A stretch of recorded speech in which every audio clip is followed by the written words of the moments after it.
অন্যের বিপদ যদি দেখেন, এটার জন্য একটা দোয়া আছে।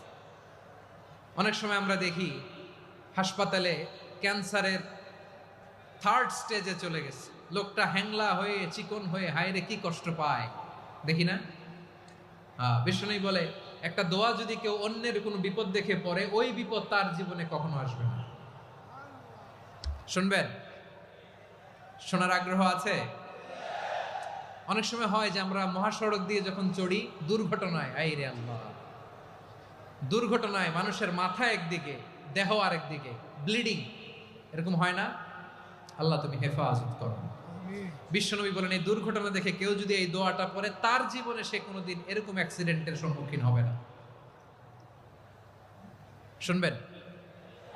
বিশ্বনবী বলেন অন্যের বিপদ দেখে কেউ যদি পড়ে, আলহামদুলিল্লাহিল্লাযী আফানি মিম্মা বতালাকা বিহি ওয়া ফাদ্দালানি আলা কাসীরিম মিম্মান খালাকা তাফদীলা, মানে প্রশংসা সেই আল্লাহর, যে আল্লাহ তাআলা তোমাকে যেই জিনিস দিয়ে পরীক্ষা করেছে, আমাকে ওইটা থেকে বাঁচিয়ে দিয়েছে।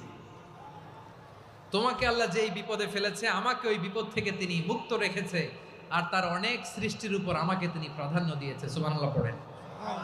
যে কোনো বিপদ, কারো ক্যান্সার দেখে যদি এই দোয়াটা আপনি বিশ্বাসের সাথে পড়েন, জীবনে কোনোদিন ক্যান্সার রোগে আক্রান্ত হবেন না।